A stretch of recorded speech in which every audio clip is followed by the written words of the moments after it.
Les cartes blanches de l'INP. Mesdames et messieurs, cher public des manifestations culturelles de l'Institut national du patrimoine, nous avons le plaisir de vous accueillir ce soir pour une carte blanche qui est proposée à Christophe Pomian à l'occasion de la parution du deuxième volume de son Histoire mondiale des musées, Le musée, une histoire mondiale. Christophe Pomian, bonsoir. Bonsoir. C'est un très grand plaisir et un grand honneur pour l'Institut national du patrimoine de vous accueillir ce soir dans ses murs. C'est réciproque. Vous nous disiez en arrivant que vous aviez eu le bonheur d'être membre du jury de l'INP il y a quelques années. Oh, plusieurs années. Plusieurs années. C'est donc pour vous un retour dans une maison que vous connaissez un peu. Un peu, mais depuis, beaucoup d'eau a passé sous les ponts de la Seine, donc des choses ont changé certainement. Parmi les choses qui ont changé, il y a le fait que ce soir nous nous retrouvons en tout petit comité pour discuter avec vous et pour vous écouter. Nous sommes encore masqués. Nous espérons que bientôt nous pourrons tous nous retrouver sans masque et que nous pourrons retrouver les musées, puisque cela est prévu très prochainement. Peut-être pour commencer, quel est le regard que vous portez sur la vie des musées aujourd'hui dans ce monde confiné? Bon, dans ce monde confiné, je suppose que les musées profitent de l'absence du public pour faire beaucoup de choses qu'on doit faire de toute manière et qu'il est plus facile de faire dans ces circonstances. Mais le vrai problème, ce n'est pas la vie des musées dans le monde confiné. Le vrai problème, c'est la suite. C'est la suite, ce sont les conséquences de la pandémie et du confinement, de tous les changements des profondeurs variables selon les pays que ces événements ont introduit dans la vie des musées.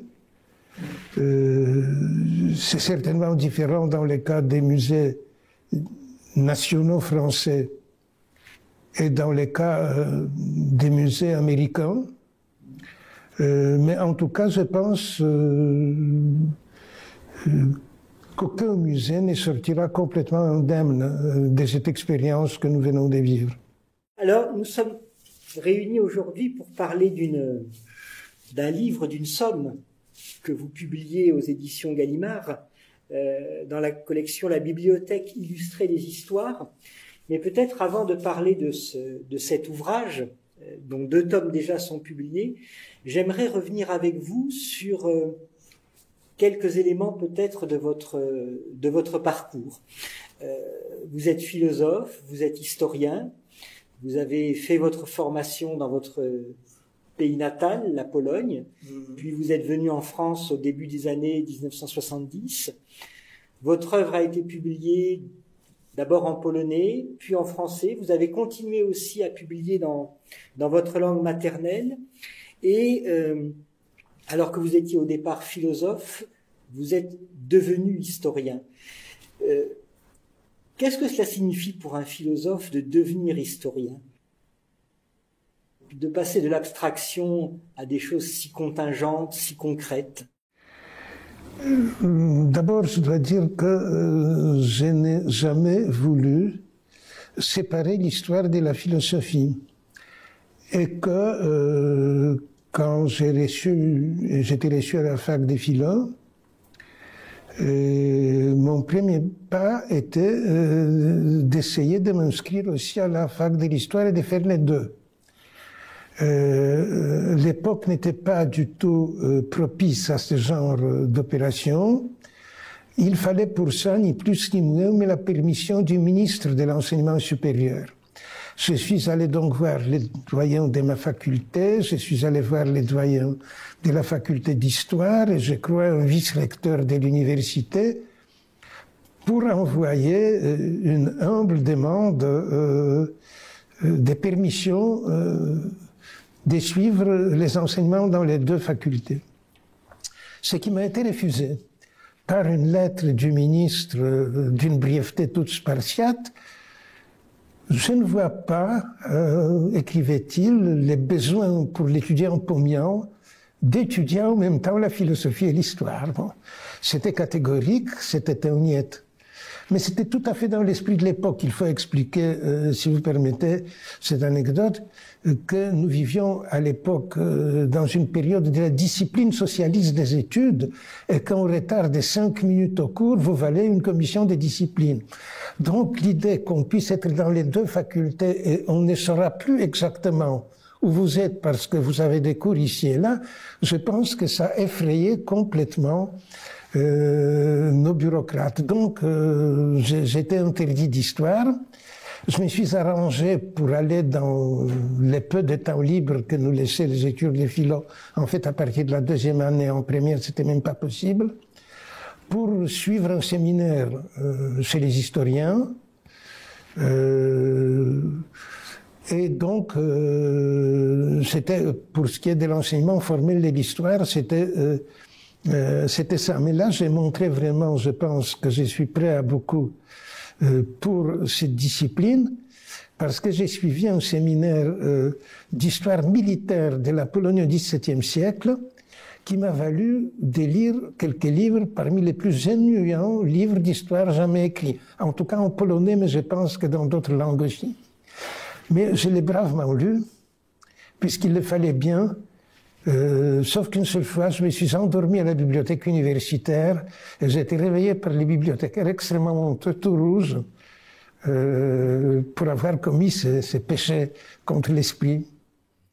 Venons-en maintenant un petit peu à votre parcours d'historien. J'aimerais qu'on essaye de replacer cet ouvrage en plusieurs volumes que vous publiez aujourd'hui dans un parcours qui vous a déjà souvent amené à effleurer le sujet, à l'aborder de différentes manières. Je pense par exemple à des saintes reliques à l'art moderne, ou collectionneurs amateurs et curieux, et peut-être aussi un livre qui est moins accessible pour le lectorat français, mais que vous avez publié en allemand, Der Ursprung des Museums. Je crois que c'était en 1988. Oui, mais ça existe. Ce sont 3 articles qui existent en français, tous les 3, qui ont été réunis dans ces petits volumes allemands.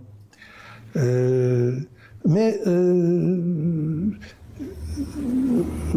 que fait-on quand on ne peut pas étudier l'histoire et que la philosophie qu'on est venu étudier en tant que telle ne se présentait pas, comment dirais-je, de la manière la plus attrayante. Je n'avais aucune envie de me spécialiser dans la logique. Et le matérialisme dialectique ne m'attirait pas non plus outre mesure. Mais il y avait heureusement l'histoire de la philosophie qui était enseignée par des gens tout à fait remarquables, qui sont devenus mes maîtres. Et donc, un beau jour, et c'est un moment, je pense, crucial, même dans la préhistoire de ces livres, quand j'ai terminé mon mémoire de maîtrise qui portait sur la pensée, sur l'idée de liberté dans la pensée de Jean-Paul Sartre, nous avons convenu avec mon directeur de thèse que je ne vais pas faire une thèse sur le XXe siècle. De toute manière, on trouvait que vraiment du sérieux, c'était le XVIIe, XVIIIe. Et mon directeur de thèse m'a dit comme ça, on était prendre un verre.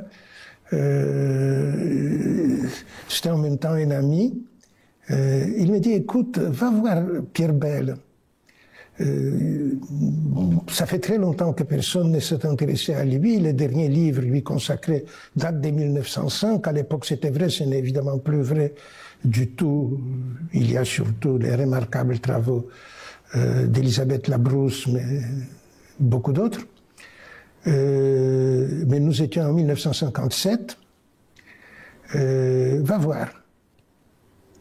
Ça devrait t'intéresser. Bon, il me connaissait bien, comme la suite des événements a montré. Je suis donc allé voir. Je connaissais des vues. Une œuvre de Bell, c'est-à-dire le dictionnaire historique et critique, 4 volumes in folio de moyens entre 800 et 900 pages à double colonne chacun. Il était dans la bibliothèque, dans notre bibliothèque de la fac. J'ai reçu la permission de l'emmener chez moi parce que autrement c'était pas possible. J'ai donc pris un taxi, j'ai 4 énormes volumes avec lesquels il y avait tout un problème, où les caser dans un appartement varsovien qui n'était pas très grand. Je commençais à les lire et assez vite j'ai trouvé mon miel. Bon, en est sortie ma thèse de doctorat qui était consacrée, qui s'appelait d'une manière assez pathétique La naissance de la science historique moderne, l'école française d'érudition, 16e, 18e siècle, sauf que ma France était assez impérialiste.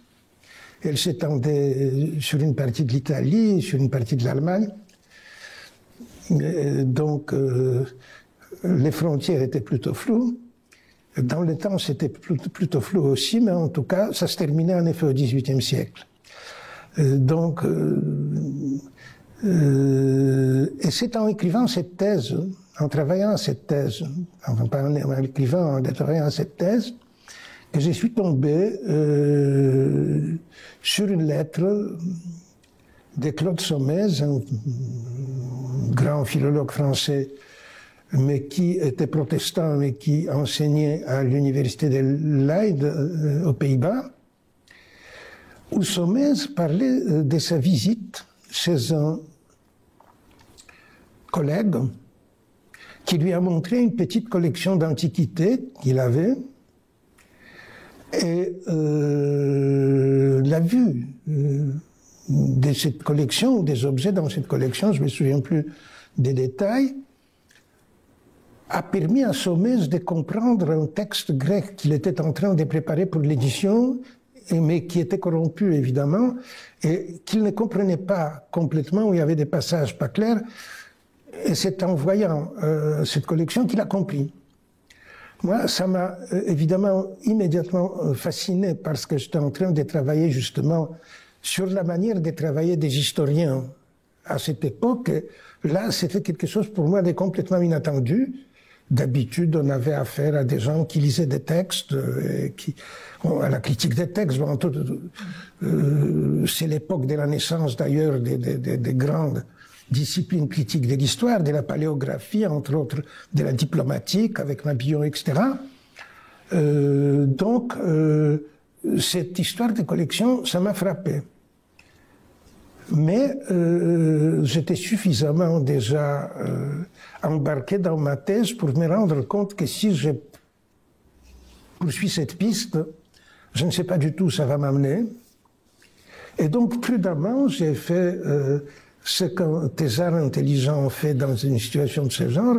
J'ai mis une note en bas de page en citant cette lettre, en disant c'est une piste extrêmement intéressante, je me réserve de la parcourir dans d'autres circonstances. Et bon, et ensuite évidemment, ça m'est sorti de tête. J'ai travaillé sur le Moyen-Âge pendant assez longtemps.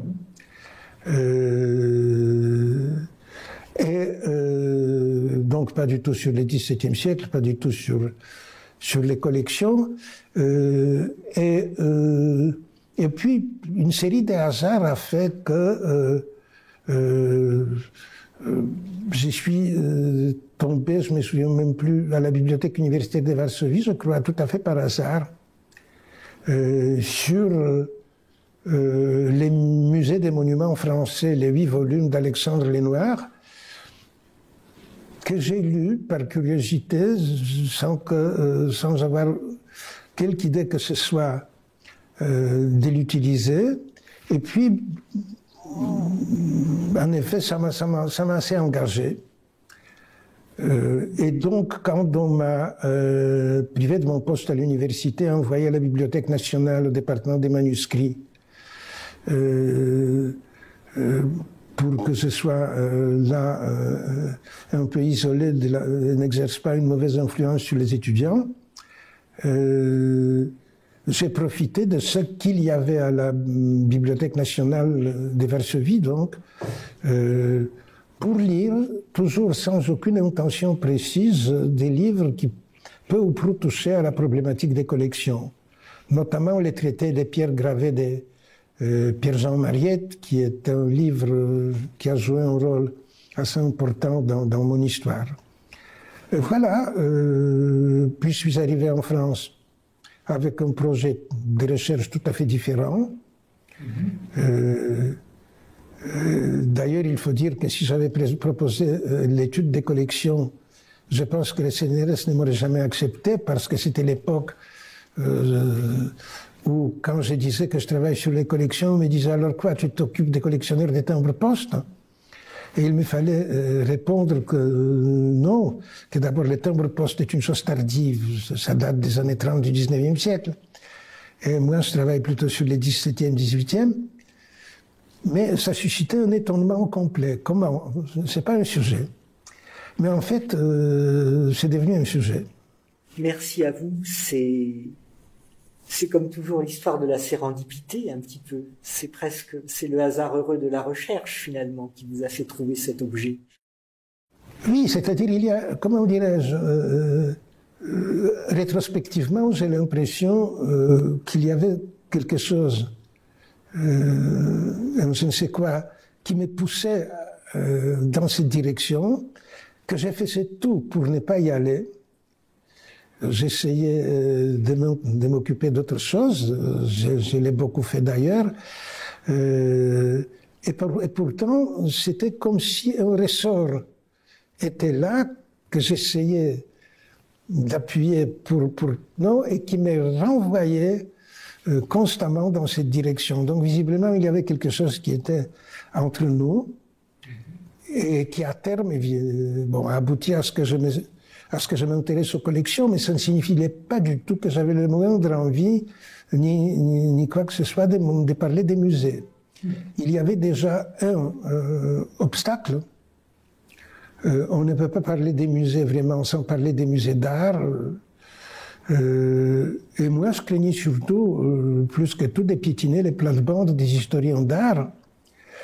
À l'époque, d'ailleurs, c'était encore l'époque, ça a changé beaucoup. Ensuite, les relations entre les historiens économiques et sociaux, nous autres, les gens des annales, et les historiens d'art n'étaient pas très excellentes, fondamentalement parce que les historiens étaient beaucoup plus puissants dans la lutte pour les crédits auprès des différentes instances qui les distribuaient.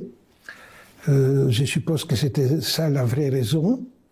Toujours est-il, qu'on me disait toujours, mais fais attention, surtout, ne touche pas, ne t'engage pas, parce que ça va provoquer des conflits. En fait, ça s'est passé d'une toute autre manière, parce qu'en fin de compte, c'est quelqu'un dont je suppose les souvenirs existent dans cette maison, Antoine Schnapper, qui a joué un rôle déterminant en me commandant un article pour la Revue de l'Art. Je me suis exécuté, et en m'encourageant constamment, mais allez-y, foncez, faites, voilà. Cela dit, j'ai travaillé sur les collections et les musées sont arrivés assez tard dans cette affaire. Assez tard, ça veut dire quelque part vers les milieux, je pense que vers les milieux des années 90, je savais que je n'y couperais pas. J'avais toujours l'espoir que peut-être je réussirais à faire autre chose, mais ça s'accumulait. Il y avait des dossiers que j'ai réutilisés ensuite, évidemment.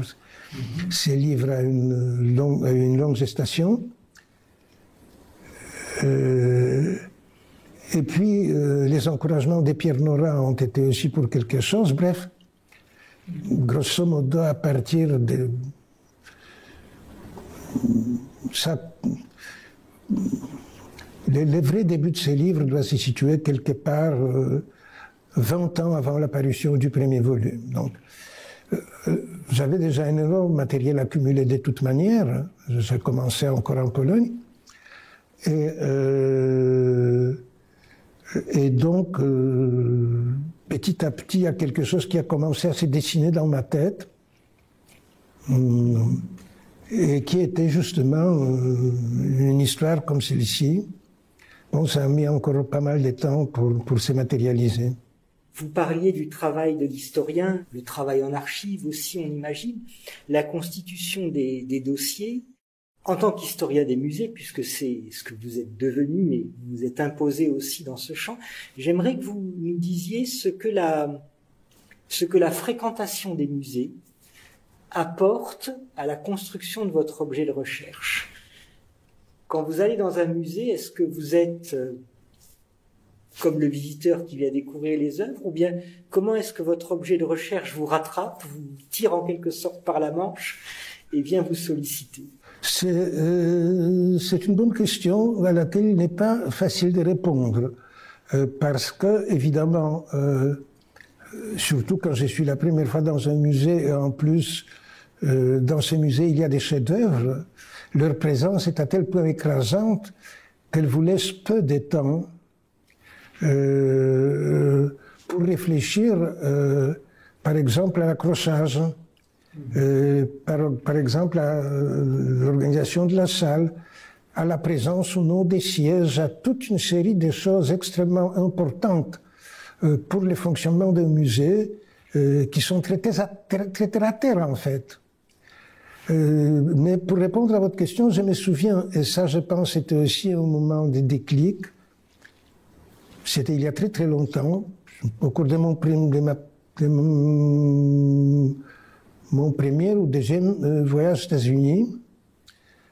J'étais à la National Gallery donc d'abord absolument admiratif devant ce qu'on lui donnait à voir, sans connaître à l'époque l'histoire de la galerie et de la collection qui est passionnante. Et tout à coup, un tableau italien du XVe siècle, j'ai un trou de mémoire concernant le nom de l'auteur, mais ça n'a pas d'importance, m'a frappé. Il était seul sur les murs. Et je crois que c'était la première fois de ma vie que je commençais à réfléchir à l'accrochage en commençant à tourner entre ces tableaux et les autres, en regardant les tableaux qui étaient plusieurs sur un mur, et en me demandant quel effet ça donne et comment, si je peux utiliser un tel terme, on chef-d'œuvrise une œuvre en l'exposant de cette manière. C'était peut-être la première fois que je commençais à penser au musée et non pas tout simplement à prendre plaisir à regarder les œuvres ou éventuellement peut-être à m'intéresser à certaines œuvres, mais justement aux œuvres et non pas au musée. Et c'est petit à petit, parce que ce n'est pas facile, que j'ai développé cette sorte d'approche qui fait que aujourd'hui, quand j'arrive dans un musée, j'essaie très attentivement de distinguer la partie plaisir, les regards sur les œuvres, et la partie, si je peux dire, business, c'est-à-dire regarder les musées. Les musées. Et à commencer par, comme je dis, les choses les plus terre à terre. J'ai dit un jour dans un cours que je faisais à l'école du Louvre que les problèmes du musée commencent dans les toilettes. Et en effet, quand vous voyez parfois les musées où il y a des toilettes en bas et 3 étages à visiter, et les parcours que font les gens, parce qu'il faut aussi apprendre à regarder les publics, et parfois même à consacrer un regard posé sur les publics. Donc, si vous voulez, mais trouver l'équilibre entre les deux est assez difficile. Oui. Parce que les œuvres exercent une sorte d'attraction qui font qu'il est très difficile de s'en détacher. Je comprends ça. Quand je visite parfois des musées avec des collègues conservateurs de musées, on me parle toujours des cartels, des légendes et assez rarement des œuvres finalement, quand je suis avec ces collègues. Ah bon, non, mais ça je comprends très bien parce que les cartels c'est absolument essentiel. Donc, je peux parler très longuement des cartels. Mais d'habitude, quand même, les gens, dans les musées, surtout si c'est un musée vraiment où tout est très bien, c'est-à-dire parce que les gens réagissent aux cartels quand les cartels sont mal rédigés, illisibles, quand ils sont placés dans des mauvais endroits. D'habitude, quand tout se passe d'une manière, si je peux dire, lisse, les gens ne s'aperçoivent même pas qu'ils les lisent. Et c'est en fait l'idéal, évidemment. Mais ça signifie un énorme travail sur la rédaction du cartel lui-même. C'est toute une poétique assez spéciale qu'il faut maîtriser. Et tout, depuis la couleur du papier jusqu'à les lettrages, qui est essentiel. Donc, un cartel, c'est une petite œuvre en soi. C'est joli. J'aimerais qu'on parle un petit peu de l'économie générale de votre ouvrage. C'est un ouvrage qui va se déployer à terme en 3 volumes. Un volume est consacré à la période qui précède la Révolution française, 1789. Un volume est sera consacré à la fin du XIXe siècle et nous amènera jusqu'à la période contemporaine. Et un volume entier, le deuxième, traite en fait d'une 50aine d'années, à peu près d'un demi-siècle, ce que vous appelez l'ancrage européen des musées. Est-ce que vous pouvez nous dire en quoi ces 50 années, en quoi ce demi-siècle est à ce point fondamental qu'il justifie qu'on l'individualise si clairement dans l'économie globale de votre ouvrage? Évidemment, dans ce que je veux dire maintenant, il y a un peu de ce que nous appelions, quand nous étions jeunes, fabriquer de l'idéologie. Cette division en 3 volumes et non pas en 2 par exemple est due aussi à des contraintes éditoriales. Je ne voudrais pas les cacher parce que c'est la vérité. Cela dit, je pense en effet que le vrai tournant, c'est la Révolution française, d'une certaine manière. C'est-à-dire, le vrai tournant s'est produit, oui, avec la Révolution française et tout ce qui se passe, parce que Napoléon, ce qu'on lui reproche beaucoup, parfois à juste titre, parfois non, a refabriqué l'Europe continentale. Elle est sortie très différente de cette aventure qui commence bien d'ailleurs avant Napoléon et qui commence avec les premières conquêtes des armées révolutionnaires, donc la Belgique, la doctrine délirante, comme l'appelait mon ami Édouard Pommier, qu'il me plaît de citer, des œuvres d'art qui ont leur patrie en France parce que la France est la patrie de la liberté, ce qui était une remarquable justification du pillage organisé à une énorme échelle. Mais le résultat, c'est que cette Europe qui sort de la période des guerres révolutionnaires et napoléoniennes, grosso modo 25 ans, disons, en arrondissant un peu, c'est une Europe très différente, et entre autres, et on les voit bien d'ailleurs sur les cas allemands remarquablement étudiés par Bénédicte Savoy. Entre autres, c'est une Europe où désormais les populations demandent les musées. Et demandent les musées ouverts d'une manière relativement large. Comme d'une manière relativement large, parce que c'est très très relatif quand même, a été ouvert le Louvre, que quiconque a les moyens de venir à Paris pendant cette époque vient visiter et qui reste gravé comme une sorte d'exemple et de modèle dans les esprits des gens qui l'ont visité à l'époque et plus tard aussi. Il y aura une légende du Louvre qui d'une certaine manière dure jusqu'à aujourd'hui. Donc,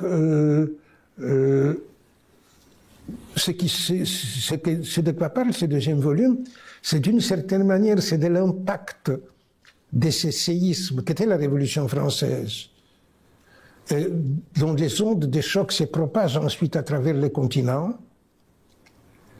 en subissant évidemment différents changements en chemin faisant.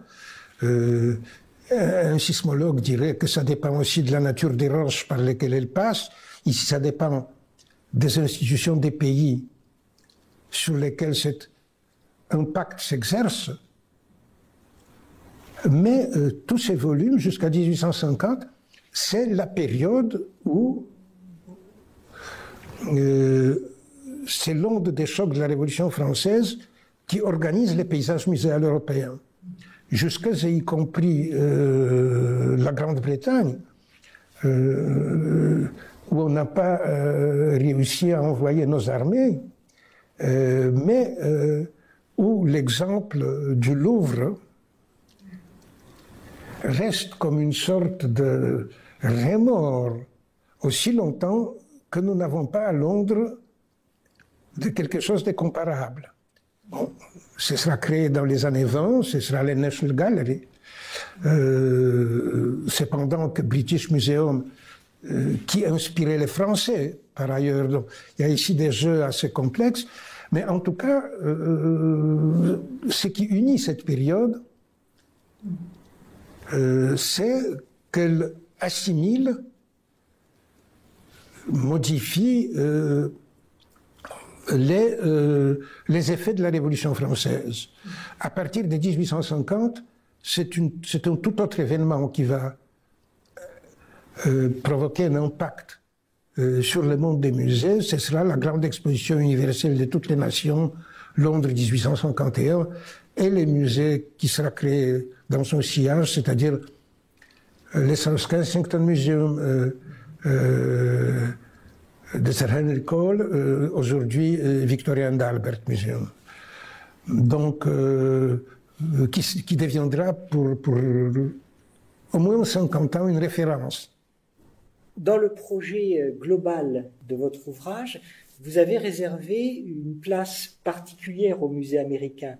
L'histoire des musées américains est moins abordée dans cette partie-ci qu'elle ne le sera plus tard, en remontant jusqu'au XVIIIe siècle. C'est ce que vous annoncez dans le plan.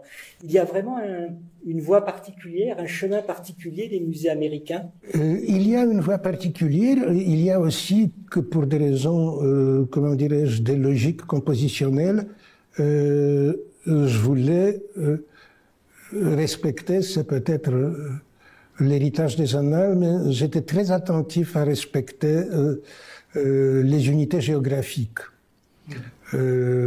Et donc, comme dans ce volume, c'est la division en pays qui joue, d'une certaine manière, c'est pas exactement vrai.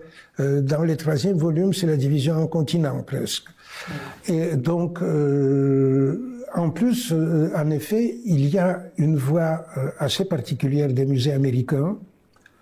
Et donc, la morceler, par exemple, et la répartir serait à mon avis une absurdité, même si ça complique un peu l'écriture de l'ensemble, surtout vers la fin. La spécificité des musées américains, c'est que d'abord, et pendant une assez longue période, ils se développent à la différence de tous les pays européens. Sans aucune aide de l'État. Tous les musées européens, ça changera ensuite au cours du XIXe siècle, mais au départ, les musées européens sont essentiellement des créations étatiques. À la rigueur, des musées, des associations, avec la bénédiction des autorités municipales. Mais ça, c'est le cas italien surtout, c'est peu présent ailleurs. Aux États-Unis, une interprétation assez restrictive de la Constitution américaine qui a cours pendant fort longtemps fait en sorte que le Congrès, la majorité du Congrès considère qu'elle n'a absolument aucun droit de financer des institutions culturelles. Alors, quel était l'arrière-plan de ça? C'est assez compliqué. Il y a certainement une sorte d'égalitarisme républicain qui est très présent dans les premières périodes des États-Unis. C'est ce qui s'appelle la démocratie jeffersonienne, puis jacksonienne. Il y a l'attitude puritaine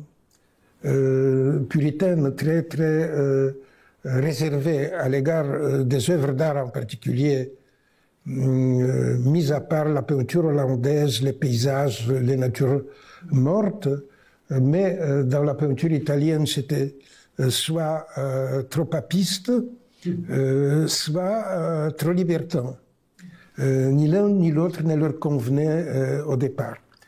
Bref, dans ces climats, les musées sont, pendant très longtemps, soit l'œuvre des associations qui réussissent ou ne réussissent pas à trouver les fonds pour les pérenniser, soit des individus qui, en général, ne réussissent pas à pérenniser leur musée après leur mort. Mais en même temps, cette origine fait que le musée est une institution beaucoup plus démocratique aux États-Unis dès le départ qu'il ne l'a jamais été en Europe. Et lorsque, petit à petit, les États fédérés, pas encore l'État fédéral, ou dans certains cas les villes, vont commencer à accorder des aides à ces musées. On leur donne des terrains, on leur donne, on les libère du paiement des impôts, par exemple. Avant d'en venir à subventionner carrément, il y a ces stades.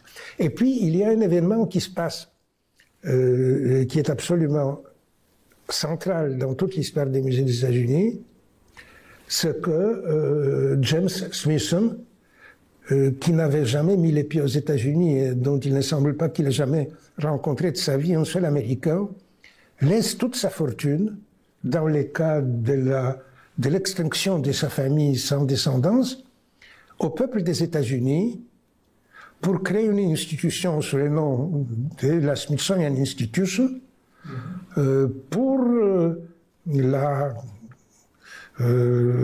création et promotion du savoir parmi les hommes.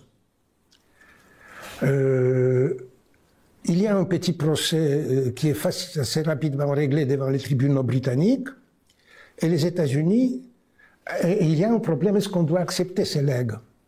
Ça provoque déjà un énorme débat au Congrès, mais en fin de compte, ce sont les partisans de l'acceptation du legs qui gagnent la bataille. Cette somme arrive, et c'est une somme pour l'époque énorme, arrive donc à être déposée dans la monnaie de Philadelphie, et le Congrès doit décider ce qu'on en fait. Qu'est-ce que ça veut dire d'ailleurs, créer une institution pour la... for the production, je ne me souviens plus en ce moment du terme exact, mais en tout cas qui doit produire du savoir et qui doit propager le savoir. Ce débat prendra beaucoup de temps au Congrès. Entre la mort de Smithson, il y a, je crois, 20 ou plus qui se seront passés. Mais en fin de compte, ils vont accoucher de cette institution extrêmement étrange et étonnante qu'est la Smithsonian. Et là commence une deuxième bataille parce que les gens à qui est confié le destin de la Smithsonian ne veulent surtout pas des musées parce qu'ils savent très bien que ça va coûter, que c'est un puits sans fond, et eux, ils voudraient consacrer cet argent surtout à la recherche. Ça ne marche pas comme ça. Le Congrès est très clair dans ses exigences. Et c'est comme ça que, tout à coup, le Congrès des États-Unis se trouve embarqué dans une affaire dont la finale, aujourd'hui, c'est que la Smithsonian a 19 musées. Et qu'évidemment, ça ne marche pas autrement. Les congrès doivent périodiquement leur attribuer des subventions, bon, ce qui aujourd'hui ne crée plus des problèmes de principe, juste les problèmes habituels. Et c'est là un tournant. C'est là un tournant qui, quand on y ajoute encore un deuxième événement, qui est la guerre de sécession, ça s'est produit avant la guerre de sécession. Nous sommes, grosso modo, dans les années 40, avec la création de la Smithsonian. Mais après la guerre de sécession, la richesse des États-Unis devient quelque chose qui n'a vraiment aucun équivalent au monde à l'époque. Et donc les congrès aussi se trouvent capables de largesses que dans cette modeste république fédérale à ses débuts, qu'ils ne pouvaient pas se permettre. Oui. Ça va avoir des effets énormes, même si évidemment les grands musées américains, que ce soit Metropolitan Museum, que ce soit American Museum of Natural History, que ce soit le Museum of Fine Arts de Boston ou le Chicago Art Institute, sont tous des créations sociétales. Ils ne doivent rien à l'État, sauf justement les terrains, sauf justement toute une série de choses quand même non négligeables. Non négligeables. Les terrains, le Central Park de New York était l'objet d'une vraie bataille pour qu'on y construise les musées, mais on les a construits. En vous posant cette question, on a déjà anticipé un petit peu sur le plaisir qu'on aura à lire la suite de votre histoire. Je vais peut-être me permettre de nous amener encore plus près du présent, vraiment dans la période contemporaine. Et vous avez dit il n'y a pas très longtemps, c'était un entretien que vous avez accordé, j'ai des doutes sur la compatibilité du musée et l'exigence écologique. Ça nous renvoie un petit peu à ma question d'ouverture finalement et à ce que sera demain le musée, mais ça nous renvoie aussi à une difficulté plus essentielle que la crise pandémique que nous avons vécue aujourd'hui. Est-ce que vous pouvez expliciter un petit peu pour nous quels sont pour vous ces doutes en fait? Oui, c'est-à-dire en réfléchissant à la situation des musées à la sortie de la crise pandémique, je me suis tout à coup rendu compte que la situation est encore bien pire que je ne l'ai pensé. C'est-à-dire, la crise pandémique a remis en question les modèles du fonctionnement qui était opérationnel depuis grosso modo les années 50 ou 60, ça dépend. Aux États-Unis, ça commence dans les années 50, en Europe, ça arrive un peu plus tard, et qui peut se résumer très facilement en disant que les grands musées deviennent encore plus grands, les petits musées deviennent moyens, les moyens deviennent grands, et il y a toujours plus de visiteurs, toujours plus d'objets dans les collections, donc toujours plus d'espace. Ces collections, il faut bien les déployer. Et ces gens doivent quand même avoir les conditions de les voir. Et donc, des bâtiments sont de plus en plus grands. Et ça marche comme ça jusqu'à quand? On s'est posé déjà cette question en se demandant est-ce qu'on va... l'expansion du Louvre, bon, elle s'est faite un peu autrement. Il y a Orsay qui est à côté, mais en fait, Orsay, c'est juste un prolongement du Louvre, rien d'autre. Mais regardez Hermitage, qui est de ce point de vue-là tout à fait étonnant, dont la superficie a augmenté, je ne sais pas de combien, au cours des dernières années.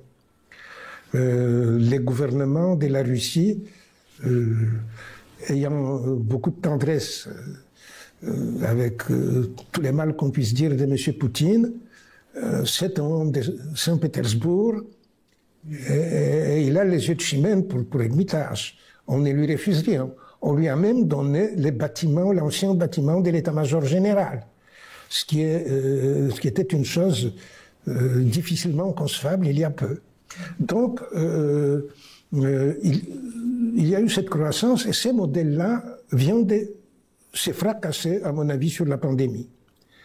On aura maintenant à s'adapter à une situation tout à fait différente, non seulement pour des raisons directes, mais pour des raisons indirectes, c'est-à-dire il y a tous les problèmes du transport aérien, tous les problèmes de l'hôtellerie, des voyages, etc., etc. Je ne suis pas sûr que nous reviendrons jamais aux années bénies 60, 70, 80, de ce point de vue-là. Et puis, il y a cette deuxième chose dont vous venez de parler. L'idéologie écologiste qui est en train de devenir, petit à petit, elle ne l'est pas encore, l'idéologie dominante de nos sociétés. C'est une idéologie dont la vision de l'avenir est une vision d'apocalypse. Ça peut être une apocalypse, peut-être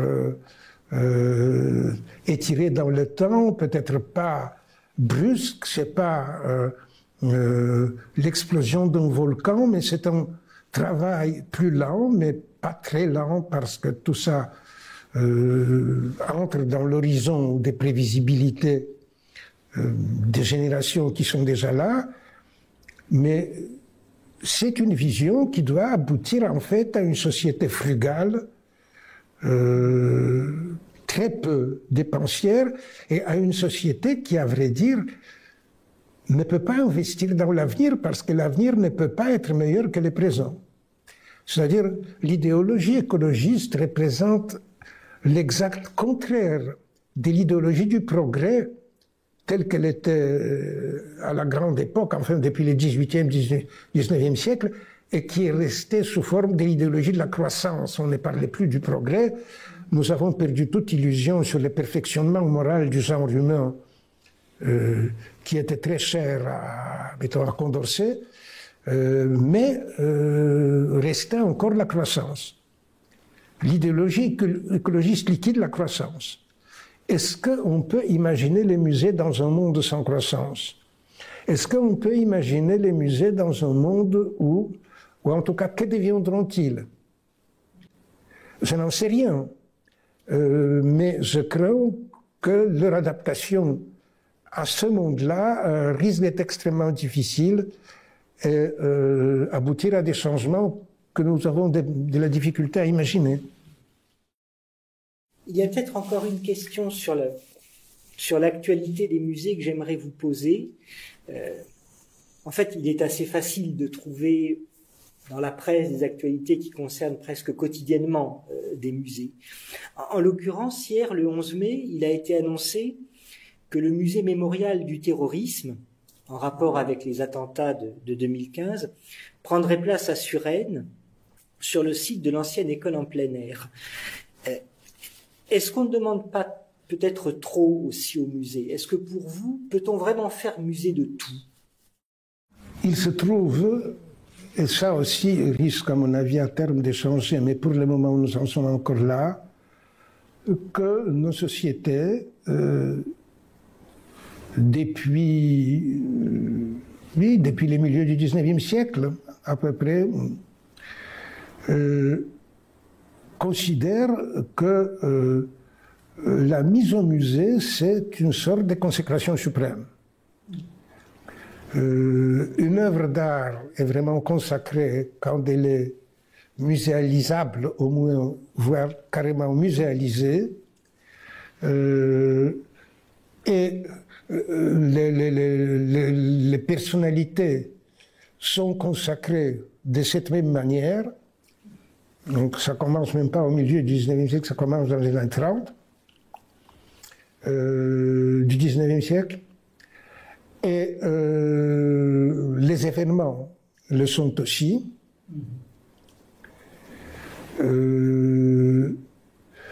Et donc il est extrêmement difficile de s'arrêter sur ce chemin. On a déjà tant fait qu'il n'y a aucune raison de refuser de faire encore quelque chose. Je ne suis pas sûr personnellement qu'il faille faire au musée du terrorisme. mais vous avez une pression des victimes et de leurs familles sur les pouvoirs politiques. Le pouvoir politique, c'est une chose qu'il peut faire. Et donc, il a toutes les raisons de le faire de son point de vue.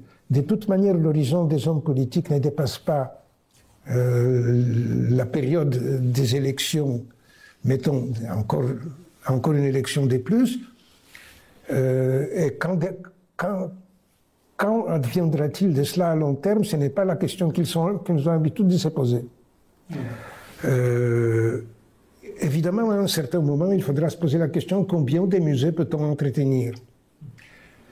Je me souviens d'une discussion, il y a des années de cela, avec Madame la maire d'une petite ville ou village alsacien qui avait déjà 2 musées et on voulait en créer un 3e. Et elle était très étonnée, elle s'est adressée à un groupe de personnes supposées être des experts en la matière qui, d'un cœur presque unanime, lui ont dit « mais surtout ne le faites pas ». Mais évidemment, combien une petite localité alsacienne, aussi opulente soit-elle par ailleurs, et agréable, et coquette, et proprette, et tout ce qu'elle voulait, peut-elle entretenir des musées?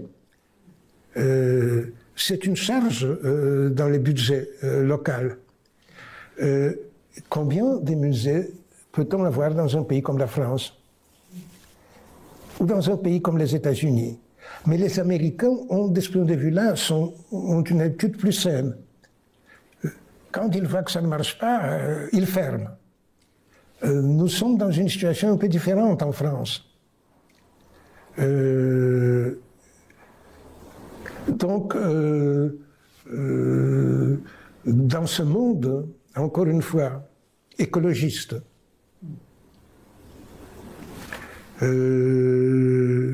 comment ça peut fonctionner? Merci pour votre réponse. Je vous propose, si vous le voulez bien, qu'on écoute peut-être des questions qui vous sont posées.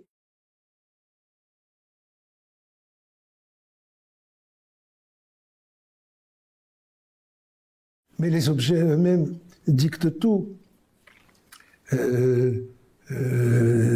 Dictent l'espace, dictent les publics. Ce ne sont pas les mêmes publics. Et vous vous adressez à eux de manière différente. Dans un musée d'art, pour prendre cet exemple, il est peut-être illustratif, il est assez rare, et c'est plutôt à l'occasion des expositions temporaires, qu'on introduit les visiteurs un peu dans la cuisine de l'art. Dans les expositions temporaires, on expose les radiographies, les photos en lumière rasante, enfin bon... parfois, en tout cas, on ouvre ces coulisses. Dans un musée de sciences tel qu'il s'est développé, surtout depuis les musées de Munich d'Oskar von Miller, il est entendu que c'est exactement ce qu'on montre. On montre comment les machines travaillent. Dans un musée d'art, il est interdit de toucher. Dans un musée de sciences, il est même carrément demandé de toucher. Si vous voulez vraiment visiter les musées, de toute manière, vous n'aurez jamais le temps de les faire avec tout ce qu'on trouve sur tous les étages. Mais, donc, il y a des attitudes différentes que nous demandons au public dans un cas et dans l'autre. Évidemment, pour ce qui est de la muséographie, c'est-à-dire d'une sorte de mise en scène des objets, ce sont 2 cas de figure très différents. En principe, jusqu'il y a peu, un musée d'art était censé ne pas avoir besoin de muséographie. Les œuvres d'art parlaient, si j'ose dire, d'eux-mêmes, et on n'avait pas à les mettre en scène. Ça a changé, mais c'est très récent. Lorsque, dans une exposition de la peinture baroque du XVIIe siècle, ces grands rétables, etc., qui a eu lieu au Grand Palais, on a demandé à un scénographe italien qui s'appelait M. Pizzi, je crois, et qui les a en effet mis en scène, tous les comptes rendus de l'exposition soulignaient cela comme une innovation. Donc, mais en tout cas, dans les musées des sciences, vous devez mettre en scène vos objets. Sinon, quand vous regardez une machine comme ça, et en plus qui n'est pas en mouvement, bon, ça peut parfois être une assez jolie sculpture, mais ça ne vous dit pas grand-chose de cette machine.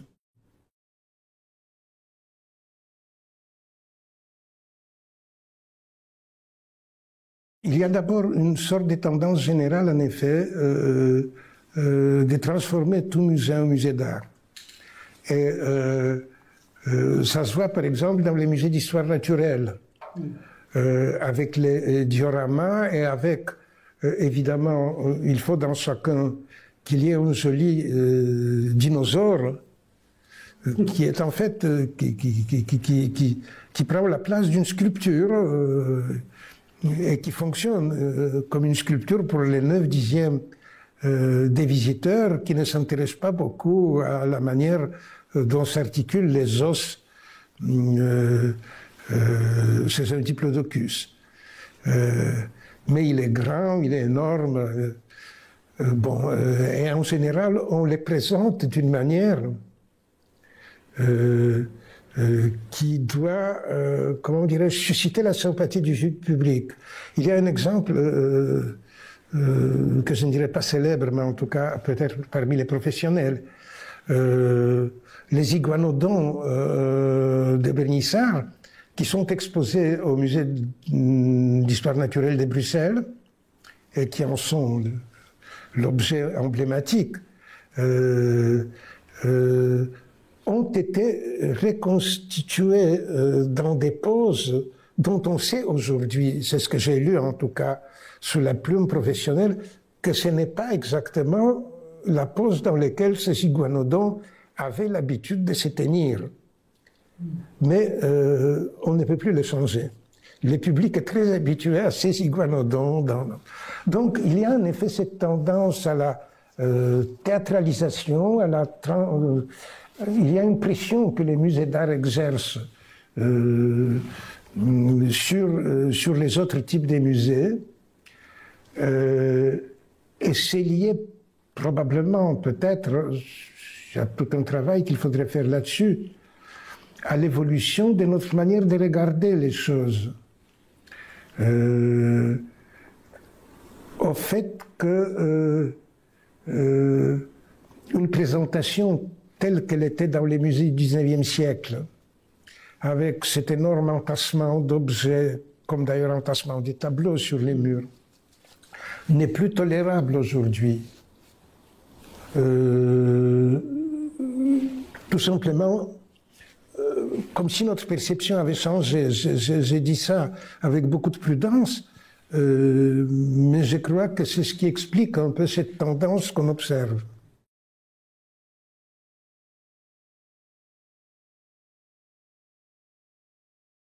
D'abord, disons clairement, c'est un principe Europe continentale. Aux États-Unis, il n'existe pas. Aux États-Unis, il est admis qu'on peut désinventorialiser the accession, les choses qui sont dans les musées. C'est évidemment entouré de plusieurs clauses de prudence, ce qui n'a pas empêché quelques actes d'imprudence dans ce domaine, bien connu. Mais, encore une fois, le principe d'inaliénabilité, historiquement, à mon avis, il vient directement de l'idée de l'inaliénabilité du domaine royal. À partir du moment où la collection est les premiers, dans les cas français, c'est avec l'inventaire de 1683, si mes souvenirs sont exacts, qu'elle entre, si j'ose dire, elle cesse d'être l'affaire privée du roi, elle devient l'affaire de la couronne. Et les biens de la couronne sont inaliénables. Et ils sont inaliénables d'abord et fondamentalement parce que derrière il y a ce processus de grappillement des terres, de l'organisation du domaine royal, du fait qu'on ne pouvait pas permettre que le domaine royal se morcelle. On connaissait quelques exemples étrangers où ça s'est très très mal terminé. Donc, historiquement, le principe d'inaliénabilité, c'est ça. Et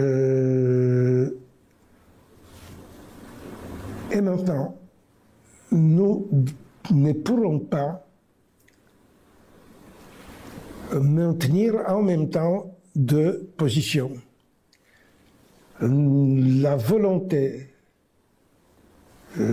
justifiée dans une importante mesure de restituer un certain nombre d'objets et le principe d'inaliénabilité. D'ailleurs, déjà, il a fallu que l'Assemblée nationale vote la sortie des inventaires des restes humains que la France a rendu, et c'est tout à son honneur, à leurs propriétaires. Donc, ceux qui ont vu l'inoubliable exposition « La mort n'en saura rien », organisée encore dans les bâtiments de la Porte Dorée, avant l'ouverture du Quai Branly, savent que ce sont par ailleurs des objets tout à fait fascinants.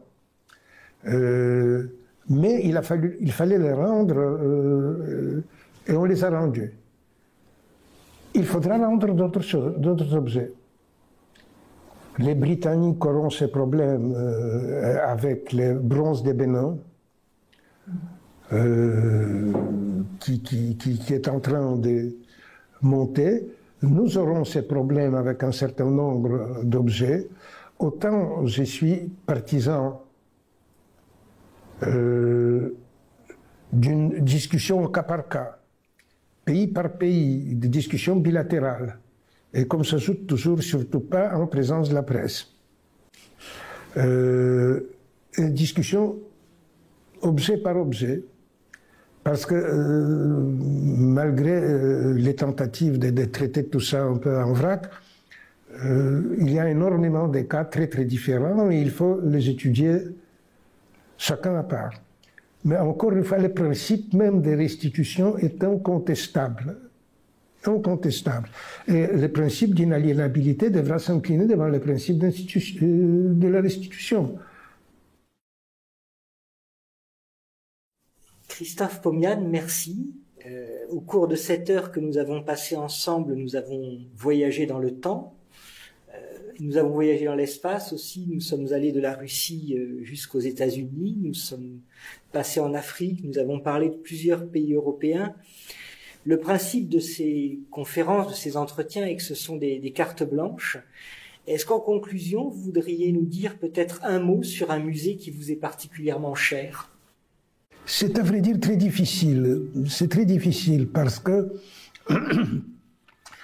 j'ai des souvenirs. Mais le premier musée que je crois avoir visité dans ma vie, c'était le musée national de Varsovie, reconstruit, remis à peu près en l'état. Nous étions en 1946, on était une année après la fin de la guerre, mais les musées étaient déjà ouverts. Et donc, j'ai évidemment avec le Musée national de Varsovie des relations tout à fait spéciales. J'y ai ensuite conduit ma fille quand elle est arrivée à l'âge où on pouvait embêter l'enfant en le traînant dans les musées, en lui faisant regarder les tableaux. mais ça a laissé des traces quand même dans son éducation. Donc je mettrais en première position le Musée national de Varsovie. Et puis, ma vie était faite de telle manière que le deuxième musée que j'ai pu visiter à loisir, c'était le musée d'art et d'histoire de Bruxelles. Et ça, c'était la découverte de Rubens, notamment, qui a laissé décidément des traces, et avec lesquelles, donc là aussi, j'ai des relations particulières. Et puis, il y a le Louvre, que j'ai visité assez tôt, à 15 ans, où à l'époque, il ne fallait pas faire la queue nulle part, même devant Mona Lisa, et que j'ai visité avec ma mère. Donc je dirais, voilà, c'est le trio. Varsovie, Bruxelles, le Louvre. Merci à vous. Merci. Pour ce temps que vous nous avez accordé. On aura le plaisir de lire bientôt le 3e volume de votre Histoire mondiale des musées. Et je crois qu'il trouvera peut-être, notamment parmi les élèves de l'Institut national du patrimoine, de nombreux lecteurs. Merci à notre public. Merci, c'est moi. C'est moi qui remercie pour cette occasion qui m'a été donnée. Ce n'est pas toujours qu'on peut parler 1 heure d'un livre devant un public, qu'en plus qui s'y connaît. Ça nous fait plaisir. Donc, merci. Je voudrais remercier aussi mes collègues de l'Institut national du patrimoine, du Centre de ressources documentaires, du secrétariat général, de notre direction des études, chargée des manifestations scientifiques, qui ont préparé cet entretien avec moi, et remercier également notre vidéaste, grâce à qui ces images pourront être conservées et diffusées de nouveau, et grâce à qui votre parole pourra de nouveau être partagée. Nous vous souhaitons une bonne soirée et à bientôt. C'était une carte blanche de l'INP. Retrouvez l'ensemble des épisodes sur la médiathèque numérique de l'Institut national du patrimoine, médiathèque-numérique.inp.fr.